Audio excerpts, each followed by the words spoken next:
Good afternoon, everyone. Again, my name is Via Cadeau, and I am a programs manager for the Arts Engagement Department for the Old Globe. And we are bringing you another episode of Creative View Studio, a professional development series that is meant to further the careers of young artists who just want to see what's up and what's in the artistic industry. Today's episode is actually really cool. If you've ever listened to a podcast before, we're going to talk about that. And we're going to talk about marketing and another episode of basically binational work. And so I think the best person to introduce our guest today is actually someone else on the arts engagement staff. Her name is Lucia Serrano. She is our PR associate for the marketing team. And she also keeps us as a well-oiled machine on the arts engagement staff, because we, as you can tell, have been doing a lot of programming, and we can't keep it all together, and we can't advertise all of it without her absolute help. And so as a member of the team, I am so grateful for her, as everyone else is. She's worked previously in programming at the Latino Theater Company and is a curatorial intern in La Plaza de la, I'm sorry for my Spanish, La Plaza de Cultura y Artes. Besides working in PR for TOG, she also handles the arts engagement social media channel. So everything you see is all her work. So Lucia, welcome. Everyone, thank you very much, Vietka, for that lovely introduction. I am very proud to introduce the next guest. She works in marketing and PR, en relaciones públicas, en marketing, y además se le ocurrió lanzar un podcast en la mitad de esta cuarentena en media pandemia. She decided to release a podcast in the middle of the pandemic. So kudos, a lot of applauses for that. But here she is, Alejandra Enciso-Dardashti. Hi everybody. Thank you, Vieca. Thank you, Lucia. AETV in the house. I love it. Me encanta la introducción nueva. Qué padre. Yes, it's a lot of fun. Be here. Muy contenta de estar aquí. I'm so glad to have you here. Estamos muy contentos de tenerte el día de hoy. Vamos a tener un poquito de inglés y de español. So it's going to be a little bit of English, a little bit of Spanish. It's going to be more of a conversation. Va a ser una conversación casual y vamos a hablar un poquito sobre lo que hace Alejandra hoy y además cómo empezó. So Alejandra, if you want to tell us a little bit about how you started, a little bit about your story. Sure, I started yesterday. No, just kidding. Estudié en la Universidad Autónoma de Baja California. I studied in the State University in Baja California. I studied communications, estudié comunicación.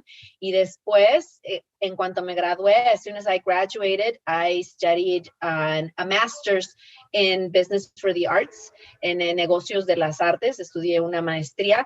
I did it in Spain, en España, and then I came back to Tijuana. And when I came back, because I had learned a European model with a lot of law involved, I couldn't really apply that much. No podía aplicar mucho los conocimientos que había aprendido en cuanto a la práctica, en esta cuestión práctica. So I decided to look for work, and I started at the Children's Hospital in Tijuana, and they had two offices, one in Tijuana and one in San Diego. Tenían dos oficinas, el Hospital Infantil de las Californias, una en Tijuana y otra en San Diego. So I would translate programs and bring programs back and forth the two cities. Después estuve en televisión. Then I was in TV, in Televisión Azteca. I was the marketing regional manager there, de gerente de mercadotecnia de Baja California. It was Tijuana. I was in charge of Tijuana, San Diego, and Ensenada, the three cities in Baja California, and we did the marketing campaigns, the advertisements, the TV spots. We did a lot of studies based on ratings and how people would behave watching certain shows. And we also did the local market programming, which is when you do your morning show or your nightly news and you block the national news. That's what happens with national TV chains. So you have also your local content from that market. Then I went to Mexico City with the TV station. Me fui con Azteca a México a trabajar a nivel nacional, to work in a national scale. So it was more markets, more ratings. And then I came back. I came back to Tijuana And then I was like, what am I going to do now? ¿Qué es lo que voy a hacer? ¿A qué me voy a dedicar? What is next for me? So I said, north. Me fui al norte. I went to San Diego. I went to USD, to the University of San Diego, and I studied a certificate program in Business for the Arts, en Negocio de las Artes, una certificación muy parecida a mi maestría, very similar to my master's, but the American model. So I could work. I wanted to go back to my roots, my arts and culture roots, because I had been in TV and in that aspect for a long time. And I found myself doing an internship with Broadway San Diego. And we can see a picture here. A girl cannot resist a theme.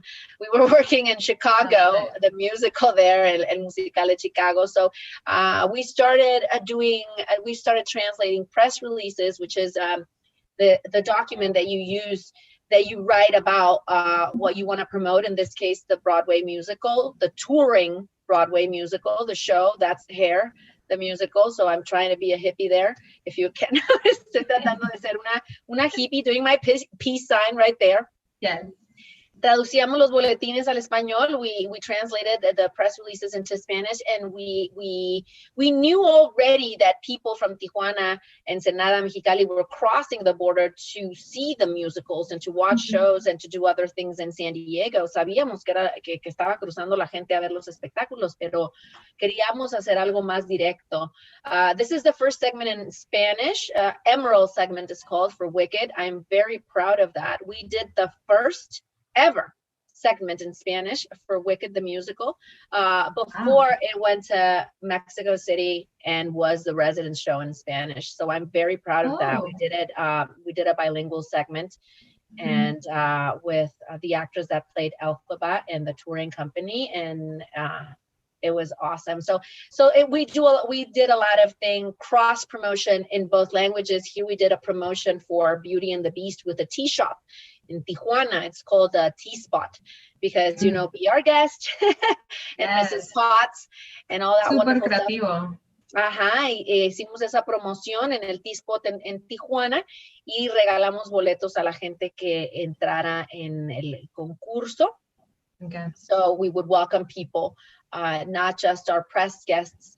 Aquí tenemos a Toto. Here we have Toto from Wizard of Oz the musical. We did a bunch of TV with him, because who doesn't want to see a cute dog do tricks? Exactly. And it's Toto. It's Toto. Yeah. Entonces, claro que lo llevamos a que lo entrevistaran ahí a las televisoras. So it was wonderful. It was a great experience that catapulted a whole new chapter in my professional life.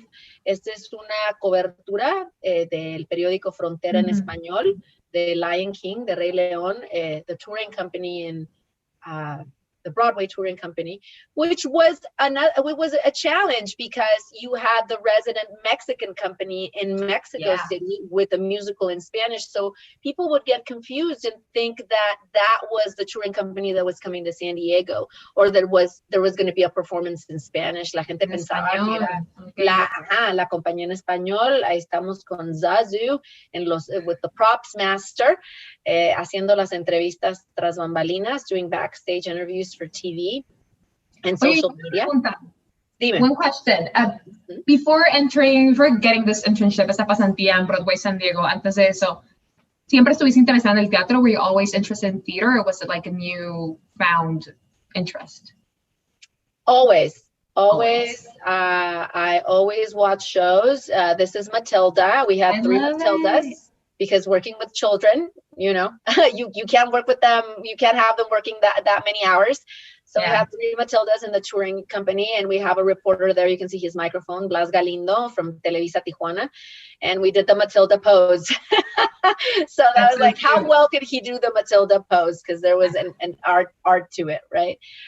Siempre fui a musicales. Siempre me gustó muchísimo el teatro. Obviously, I had to do it. Of course. If the reporter was doing it, I needed to do it.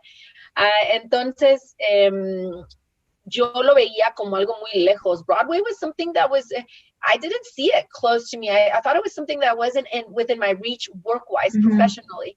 So this was a full circle moment for me to get the opportunity to work on these shows and with this wonderful talent, both on and off stage. So yes, I always had that. I was always drawn to it. Here is Kinky Boots. Kinky We're working Boots. with, again, I love Glass. Kinky Boots. Glass was like our guinea pig, you know. We experimented with him. Era nuestro conejillo de Indias. Un saludo a Blas Galindo. That's Javier Reyes, a Kinky Boots actor. And in that musical, if you're not familiar, there's red thigh-high boots involved and wonderful drag queens. And we made Blas walk in the boots because Lola, the main character, wore these boots. So it was walking in Lola's shoes. So we did. Are they so high? ¿No están súper altos esos tacones? Yes, they're high and y son botas muy pesadas. They're heavy. They're heavy to walk in. Yeah, so big and heavy shoes to fill. Entonces hicimos ese segmento con Blas y también muy padre. Aquí estamos haciendo un saludo de Evita con mi compañera Kristan. We're having our Evita moment, sans the balcony, sin el balcón. We were, again, a girl cannot resist a theme, so that's the other thing that for the people who are watching, the tip that I have is never forget to have fun. Nunca se les olvide divertirse. Siempre hay que ser profesional y comprometido. Always be professional and committed to the work, but don't forget to have fun. No se les olvide divertirse. Here we're waiting for our segment, our TV segment. This is an actor of American Idiot, and that was the pose that they did for the pictures, one of the promotional pictures. Okay. So I asked him if we could do the pose, and we did. We were having fun, and that's also part of you documenting your little mementos and the journey of your professional journey. Es una manera de documentar tu camino profesional. Sí, muy importante tener esos recibos, ¿no? De qué es lo que has hecho. Es el recibo, es la carpeta, ¿no? Entonces, te digo, muy contenta, y aprendimos también de ángulos. La introducción de esta plática que hacemos con Creative U Studio y AETV, to keep on brand on that, and that aspect is that la transición no es tan difícil entre el reportero y el publirelacionista, porque aprendes mucho de ángulos. Y esta es la cuestión aquí en lo que hicimos con las traducciones de los boletines. That's what we did with the translation of the press releases, which I mentioned is the document that you use to talk about what you are promoting or what you want to make people aware of, or your reporters, your facts. And who, what, when, where, so they can talk about it in their media outlets. So you make it easier for them. De esta manera les facilitas, and also they can know which questions to ask or guide them. Es como una guía para ellos ver qué preguntas le van a hacer, ya sea al elenco, al productor o al equipo de diseño. Okay. So I have a question. Since you work obviously in PR, marketing, all of that good stuff, tengo una pregunta. ¿Cómo ha sido adaptarse a nuevos tipos de media, de medios? O sea, tenemos social media channels, the social media platforms, Facebook, Instagram, pero pues llevas tú obviamente mucho más tiempo que yo en el área. You've been there for more time than I have. Just a little bit.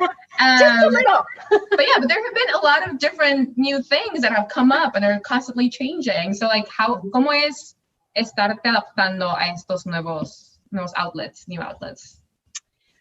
I want to say that it's different outlets that are coming. I don't like the term new media or new outlets, because I think that that's something that has to do with your question. It's sink or swim and roll with the punches, and it's always a learning curve. Entonces, yo creo que son medios que van surgiendo, que van saliendo, y así te vas.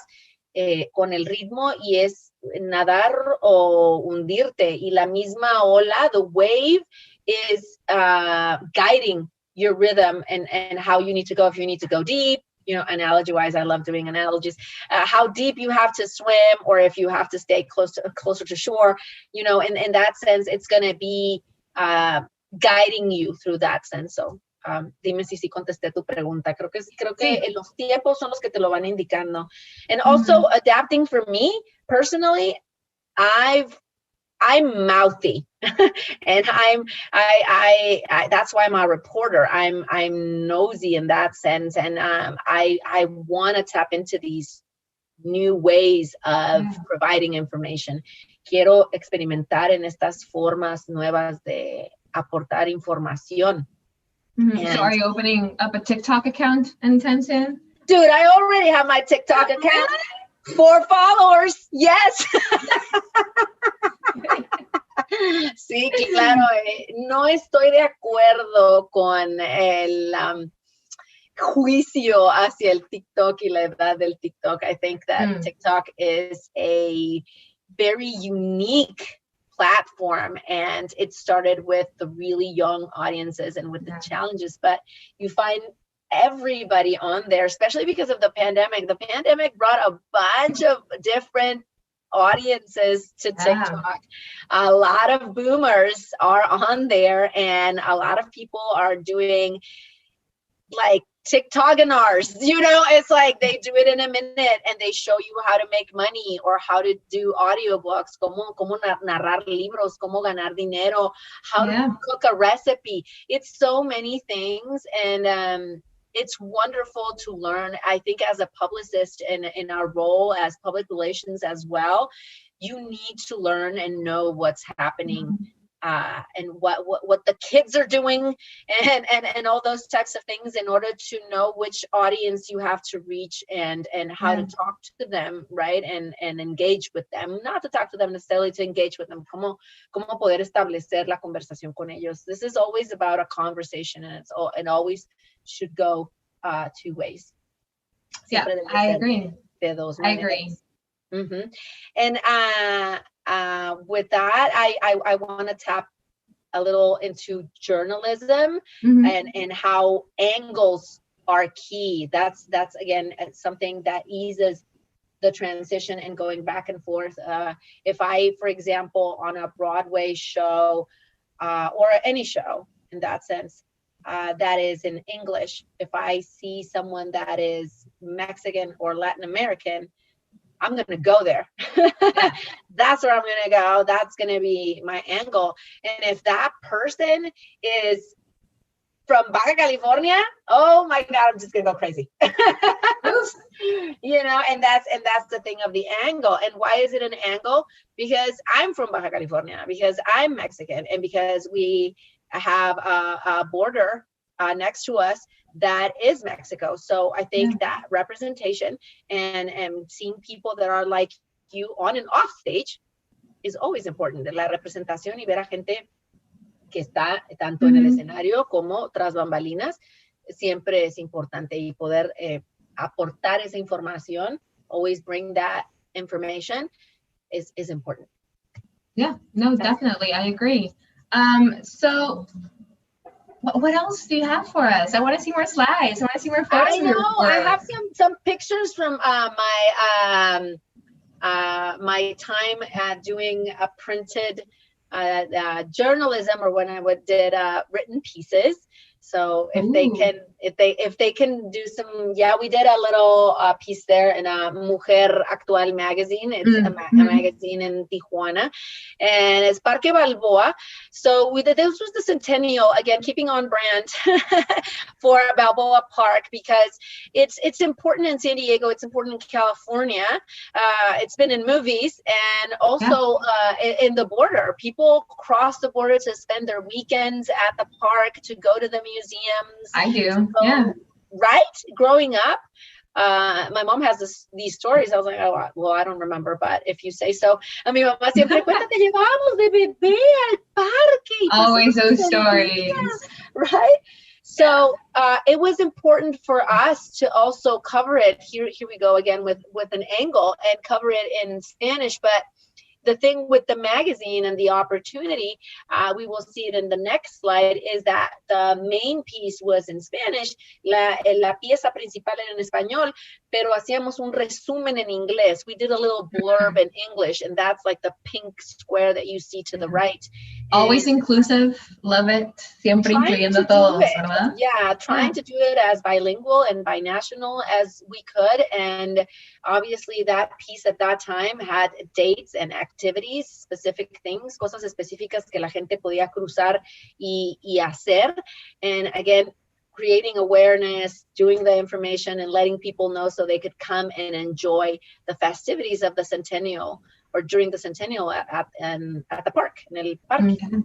Entonces, sí, coberturas muy padres. Que hablas, you talk to the PR person from the park, right? In order to get all those details and the information, las fotos, todas esas cuestiones. Que siempre está padre. Siempre, hay que buscar el ángulo siempre. You always need to find that angle. And it's like a muscle. Es como un músculo.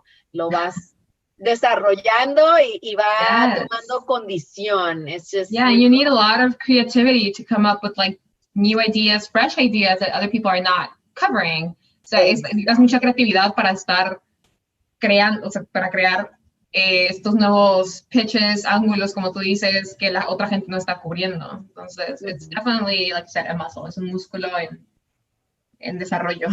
Ajá, y qué bueno que lo comentas así, porque Tijuana es pequeño. It's good that you say it that way, because Tijuana is small. It's not small, but it's small. You know what I mean? Yeah. So you have all these colleagues or all these reporters talking about the same thing. Tienes a todos estos colegas y reporteros hablando de lo mismo. How are you going to make it different? Or how are you going to get your readers to get something different from it? You know, a different scoop or una exclusiva. So that's why angles are always key. And angles come where have to do with territory, where you are from, what is happening, what's the climate in the town, in the world right now. We have like pandemic as an angle, right? The debate yesterday is an angle. So you can start layering all those angles, puedes estar en las capas de cada uno de los ángulos para poder desarrollar una historia in order to write and develop a story. And it's wonderful. It's a very beautiful profession and work. I love it. You get frustrated sometimes, but se frustra a veces. Sometimes. But, like with everything. I mean, what doesn't, you know? Pero sí, es muy noble. It's very noble. So if you can see some more slides that I shared that I want to show. Oh my God. That's so Should I have said that? Oh my God. Aquí estábamos cubriendo la feria de San Diego, the San Diego Fair. Again, branding, if I call it the Del Mar Fair, I'm going to get, people are going to get mad. So here, again, the angles. When you think about the fair, what do you think about, Lucia? Food, right. Food, fried food. And then the entertainment aspect of it, who's doing a concert, what are they doing? The wines now that they went big with wines, los vinos, la comida frita, el entretenimiento. So here they were doing these rides. They were for kids, obviously. That was too small for me. And I took the ride for writing purposes. I was going to write about it and talk about how you rented the horsey, or I think you could do a lion or a bear, something like that, and ride around the fair. But when you have an assigned photographer, they go rogue on you. Cuando tienes un fotógrafo asignado, ellos a su libre albedrío. So they took this picture of me as all fun and games, but it did make the cover of the art section. So yeah, that happened. But it's also, again, what I'm saying, never forget to have fun. And that this was a different angle, aside from having, a fried Oreo or the typical. The Goo Goo Dolls or something like that, which is also cool, but this aspect is different, and it's more simple. Let's say I took the simple route over here. So that was the San Diego Fair. As you can see, I'm having fun. You're having fun. Yeah, I can see that. Here was in a Universal Studios, en los estudios Universal. I was meeting my childhood cartoon, so I was in absolute shock. Estaba en shock conociendo a mis personajes de caricaturas de cuando era niña. And again, the wonder of having an assigned photographer is this. They also take the pictures for you. And again, what we were saying about the receipts, keeping the receipts, right? So this was when the Transformers, the ride at Universal Studios had launched.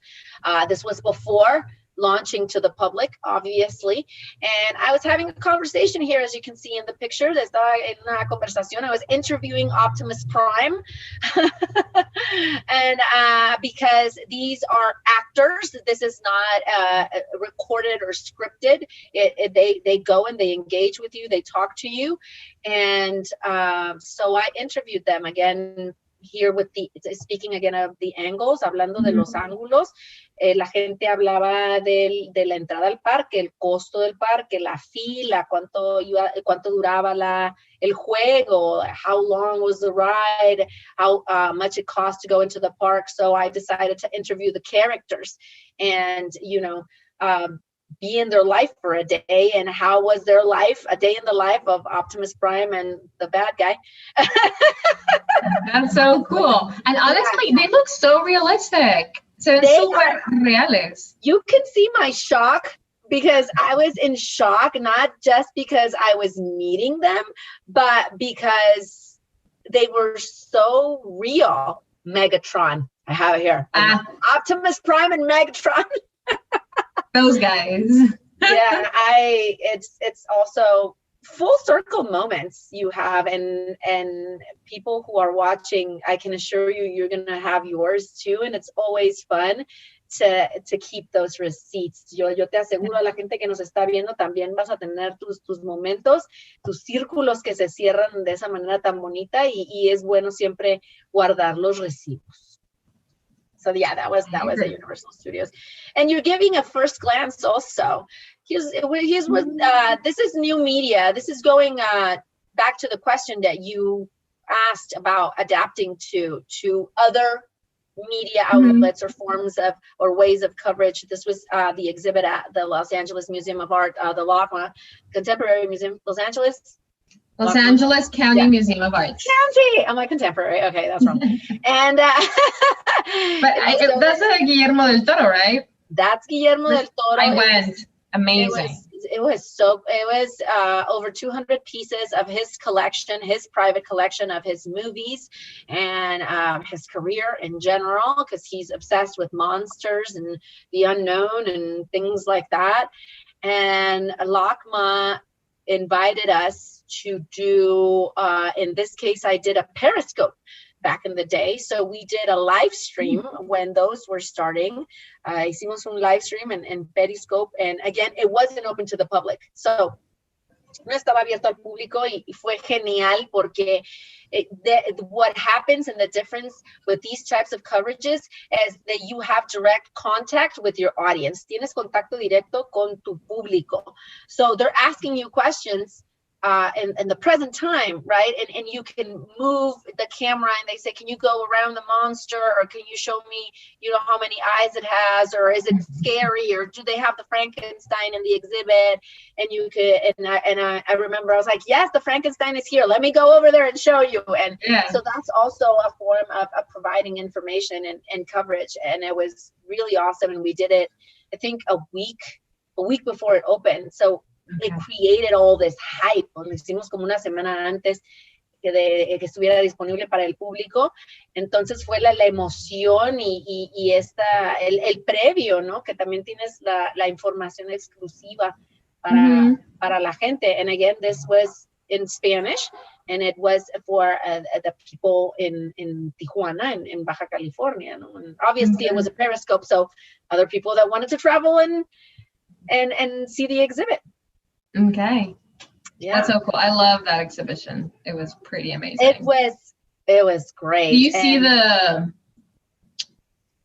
Ponds Labyrinth. Yeah, that dude. Oh, there you go. That's the photo. There we go. Yeah, and the other thing that I love about that is that you are, when you're doing these coverages, and again, I know I sound like a broken record, parezco disco rayado, pero los ángulos, otra vez, the angles it's not just, Guillermo del Toro was not there. Guillermo del Toro no estaba. It would have been wonderful to interview him, but the work was speaking for him there. El trabajo estaba hablando por él.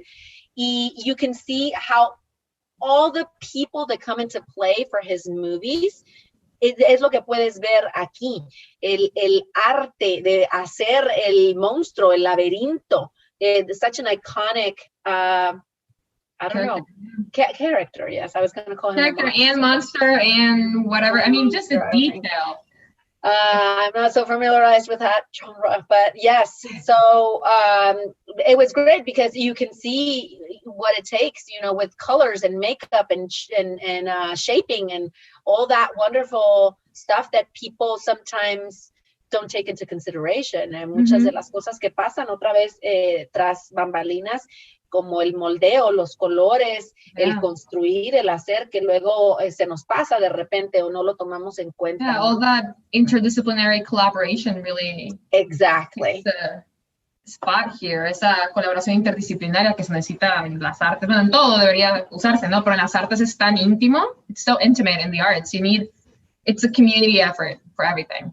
Exactly. And it has to be an everyday thing. So it was wonderful to have the opportunity to show this and for people who also couldn't get the chance to go and see it. And now, speaking of receipts, hablando de recibos y de mantener el récord de las cosas, with the fires just this year, he was about to lose all of this because his, I think, Malibu house or his warehouse in Malibu was really close to what was happening. So again, this is a record of what he had. Imagine, thank God nothing happened, but imagine if it had, you have that also. You have that receipt and that record and that memory. O sea, si hubiera pasado, gracias a Dios no pasó, no se quemaron sus cosas, pero tiliches, como los llamó él, it's just like trinkets, but there are no trinkets. There are no trinkets, no. Yeah, they're historic pieces. So that's the other thing about journalism. You have that, and that's why you also have research and you go back, and that's also the wonderful aspect, one of the many wonderful aspects of this. Es uno de los grandes aspectos maravillosos de esta labor. I agree. This was Cirque Du Soleil. This was also a very interesting piece for Mujer Actual, because this was the transition of Cirque du Soleil from regular Cirque artistic style shows to the ice. They were doing ice skating, and they did it with the show Crystal. And again, the angle here, and you can see to the right, there's a little white square. That's the blurb in English, is that we went to do the athlete, that the angle for this piece was the athletic aspect of it. And it was, you do, and I'm sorry if there are athletes. I know it's very important and it's hard to do, but if you do a flip or a split or something of that, that's really physical. Imagine my computer was dying. I know. Imagine doing it on the ice. I can't imagine. I mean, the costumes, el vestuario, el maquillaje, música, tu coreografía, and then on skates?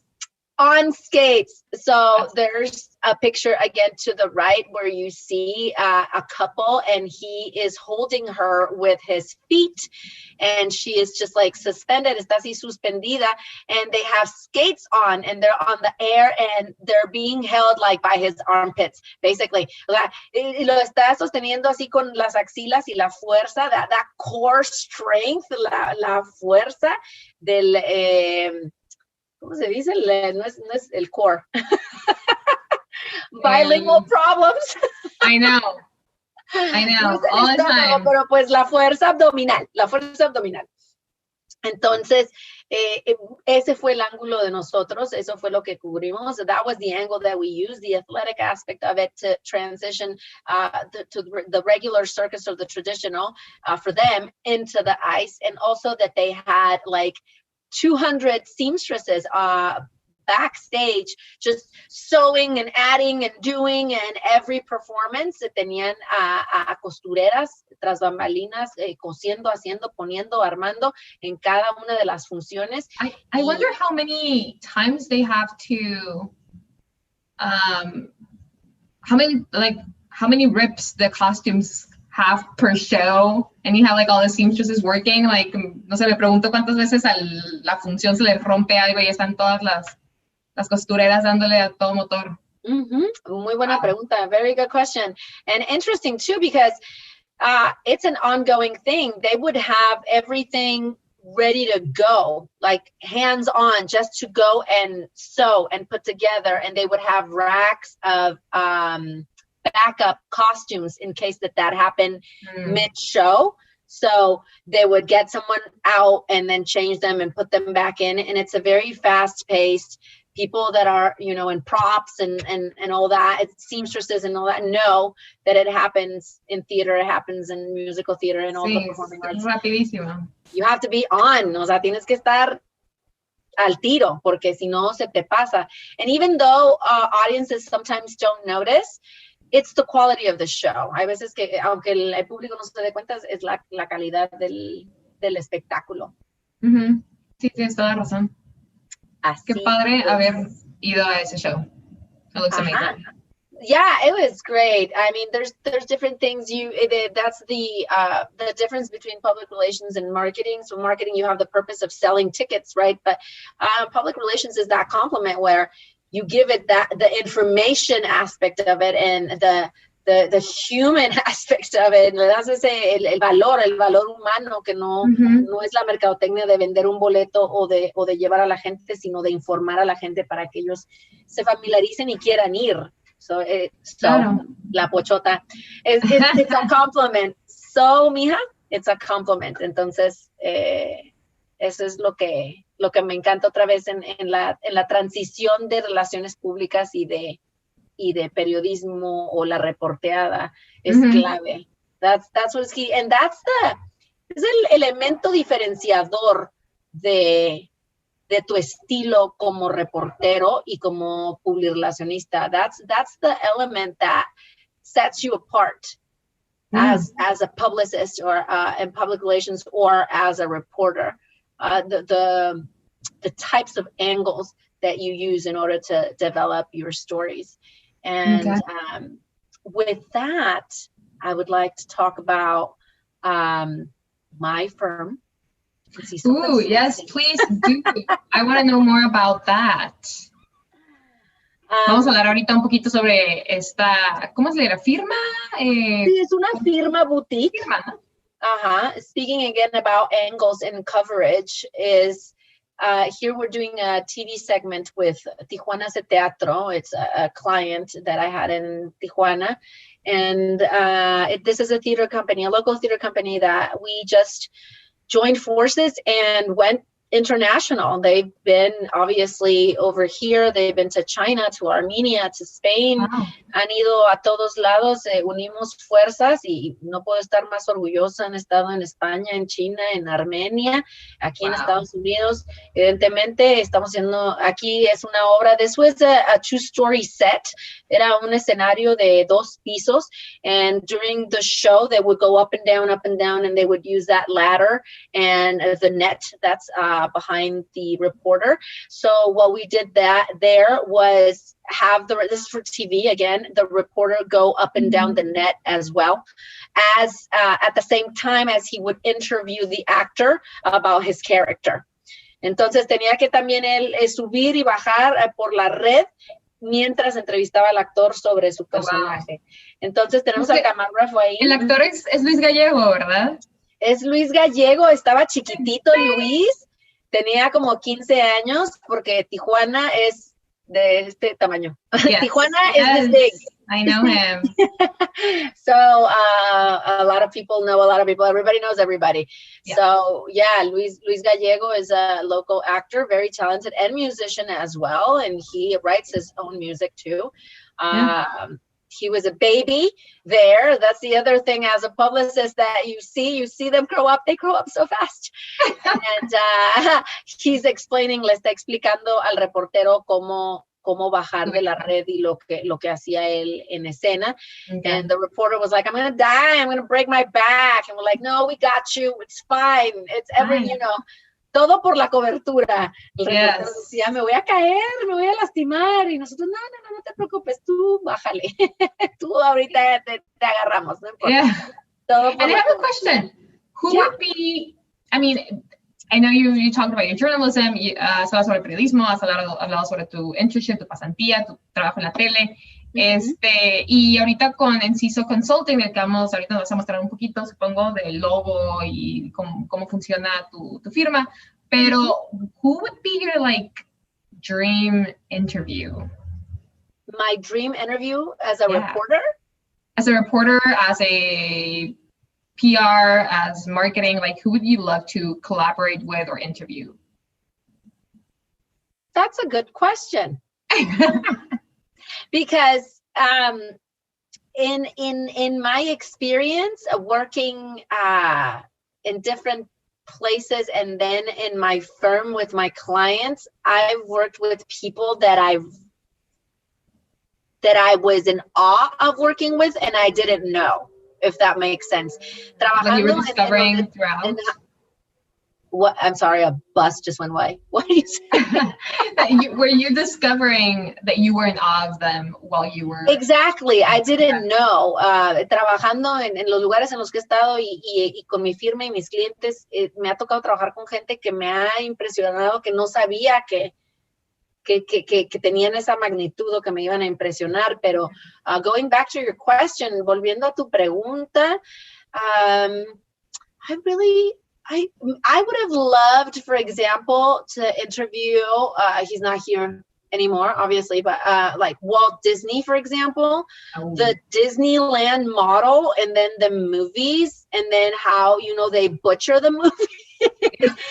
Todo ese tipo de cosas, por ejemplo, a Walt Disney me hubiera encantado entrevistarlo. He tenido oportunidad también I have had the opportunity to interview icons como Pedro Freydeberg, who is a plastic artist. I interviewed, oh my God, we were talking in the rehearsal that I have such a potato brain. The Frida Kahlo's husband. Frida Kahlo's. I love that you said Frida Kahlo's husband instead of just Diego Rivera. That's gonna be his new title. It's Frida Kahlo's husband. Yeah. I interviewed Guadalupe Rivera, his daughter. So, and she passed about 2 years ago, I believe. Falleció hace como 2 años. So you are interviewing a piece of history right there. You're like, yes. Le estás entrevistando a baby of history. Yes. Wow. I mean, she was Frida Kahlo's stepdaughter, for God's sakes. O sea, era la hijastra de Frida Kahlo. La magnitud it's big. So when you get that task, the responsibility is so big that you don't know what to do with yourself. La responsabilidad es tan grande que no sabes qué hacer contigo. Y como publicista, I think that the grassrooters, the more grassroots, the better. The more unknown, the better, because that's when you create the awareness around the person and their work.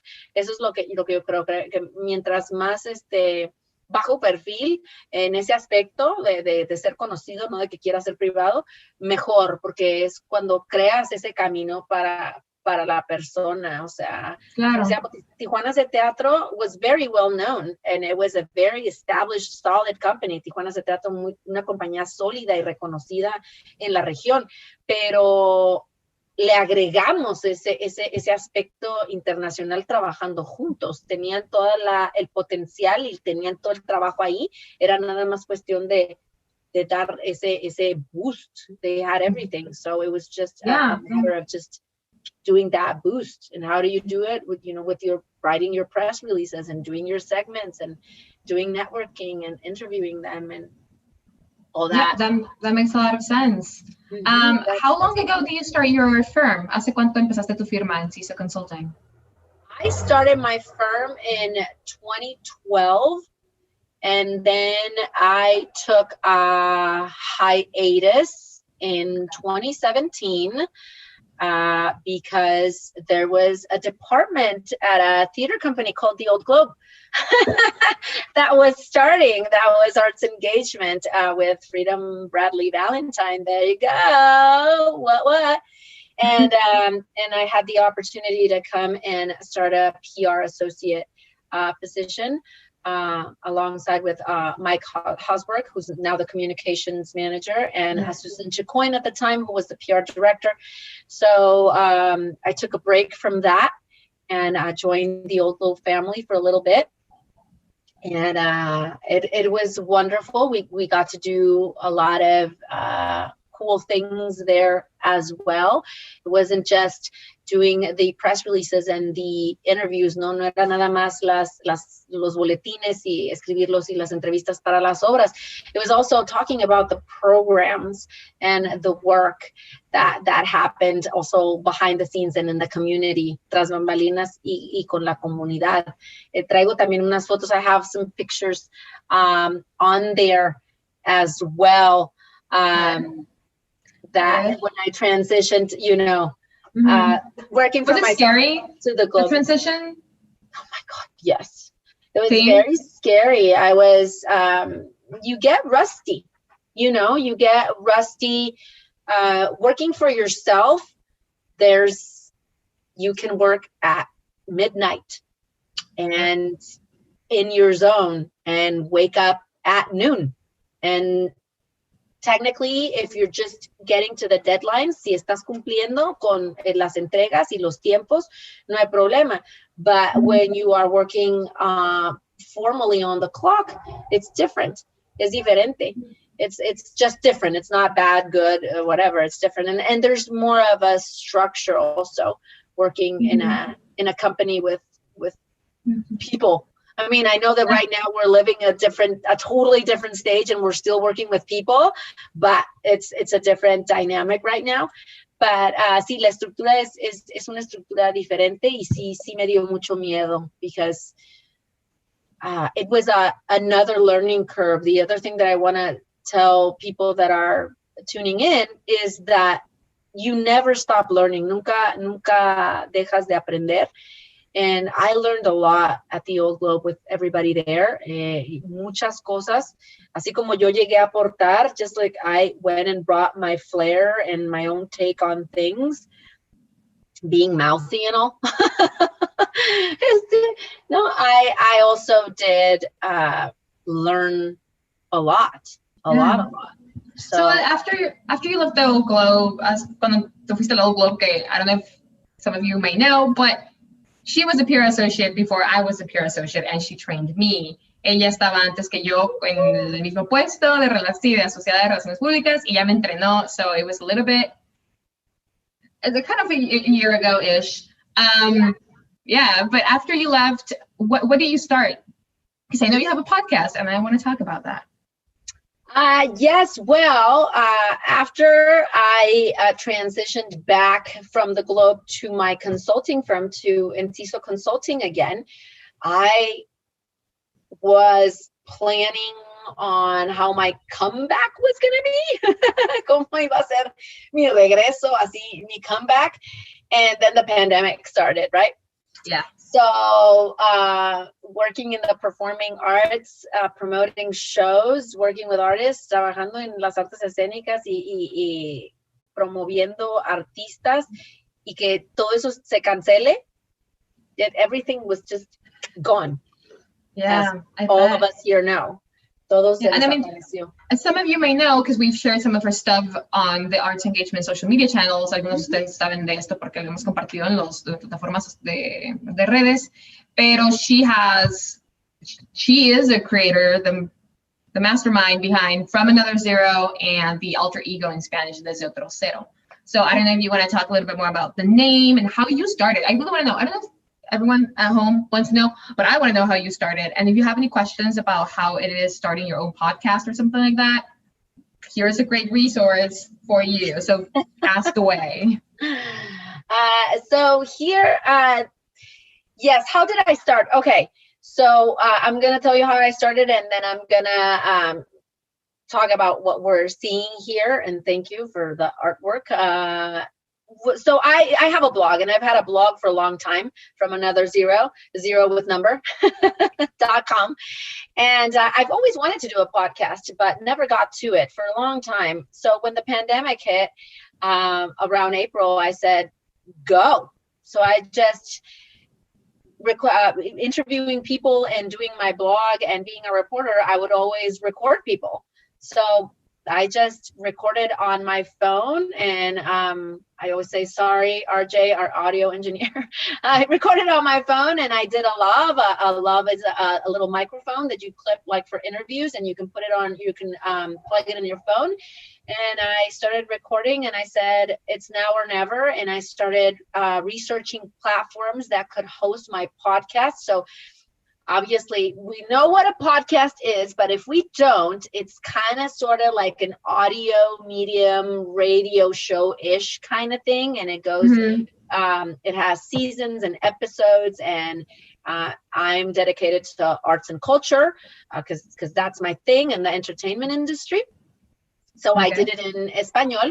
Espanol is the main ego, Desde Otro Cero. So we launched in April, as I mentioned, and then it went organically. It took off on its own. The listeners started giving me feedback and what they wanted to listen to and how. That was going to be my question. How do you choose the topic? ¿Cómo escoges de qué hablar? It's hard. It's hard because the structure of a podcast is you have a producer and a director and the host, which in this case would be me, and a booker, someone that goes and investigates who would be a fit for your show and your style, and book that person so you can just interview them, show up and interview them. That's just it. O sea, sería un productor, alguien que te agende y alguien que te edite. In this case, I do everything. So it's hard. I ask the audience, the listeners, who they want to listen to, who they want me to talk to, or if there's a specific topic, o si quieren que yo hable con alguien o que hable de algún tema en especial o de algo que está pasando. And also there's people that raise their hands and say, I want to go on your show, and I think about it. Then I'm That's like, okay. nice. Or Well, sometimes, the job a little bit easier. Es un poquito más fácil el camino. Sí, Alguien claro. diga, quiero estar en el show, ¿no? And sometimes I go on social media, on Twitter and Instagram. I go into DMs and I ask them if they want to be on the show. And I've gotten a lot of no's, which is fine. It happens. It's life. It's a small podcast right now, and I'm not famous or anything yet. I will say your name, people. Don't worry. Voy a decir los nombres. People that I've wanted to interview, and then I get other tips if I interview someone that someone says you should interview so-and-so, and we do different things. And here we see the pod view. It's not a review. We're not going to use the word review anymore because it's a personal take on something that you are seeing. So it's from your walk of life. It's from your experience. So it's subjective. So I call it a pod view. And if I do it in my blog, it's a blog view. And if I do it in a video, it's a video view. So we just launched the first pod view on Monday, actually. Ooh, from another zero with number. Thank you. And we talk about the niceties from Moxie Theater and Fortaleza from La Jolla Playhouse. And we also did an interview with Bianca Doe for our YouTube channel on the Pam Farr Summer Shakespeare Studio. We interviewed Freedom. Bradley Valentine, also about arts engagement and accountability in this new normal. So we're trying, it's hard, es difícil, Lucia, a veces, because I don't want this to be Alejandra and friends, right? No quiero que esto sea Alejandra y sus compas, no. I want this to be information and awareness, and to give the opportunity for artists all across the globe to talk about their work. I don't want to limit it to territory, to San Diego. It's just what's happening here. But you have to start somewhere. I agree. That makes sense. De algún lado. This is the episode 10 in Spanish. We wrapped up the first season in Español already. Desde Otro, cero con número. Okay.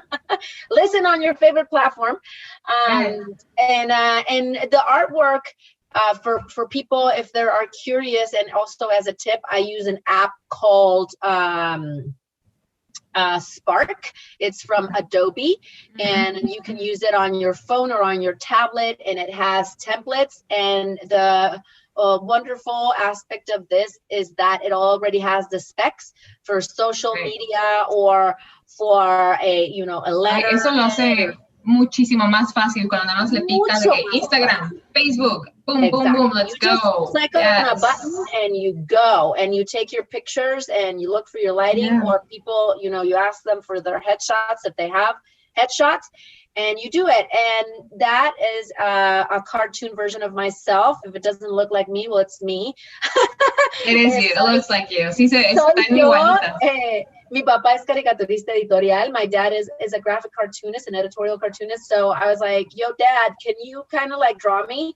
Because I need some, an image for the blog. So when we transitioned and we did, we grew to a podcast, I just threw some headphones on her. And that was it. Like, work smarter, not harder.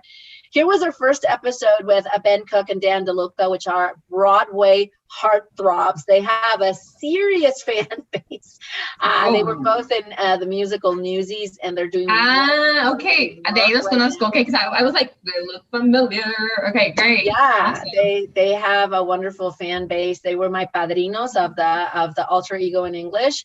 And they're doing a wonderful job right now in mindfulness and the arts. And we talked about that. That was the first episode. It was great. It's the most downloaded episode in the history of the alter ego. So congratulations. Thank you. I'm very happy about that. And I wanna keep that going. And see, I have a lot of no's. Tengo muchos no's, como te dije, but these guys said yes. I was so surprised about that, because seriously, they're like uber famous.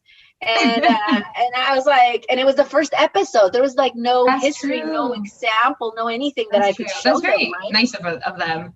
Well, we're gonna have to wrap it up a little bit. Tenemos que cerrar ahorita un poquito, pero si tienen más dudas, déjenlos ahí en los comentarios, and we'll get back to you if you have any other questions for Alejandra or for myself. We both work in PR, marketing. Obviously, Alejandra has more experience than me. But we will be happy to answer any of your questions. Cualquier preguntas, ya saben ahí en los comentarios. Follow her amazing work from Another Zero, Desde Otro Cero. Follow us, Arts Engagement. You'll know more about what's upcoming. We have another amazing program on Friday for Word Up, and just, come back and check it out. And then I'm going to toss it over to Vietka, who's the program manager for Creative Youth Studio.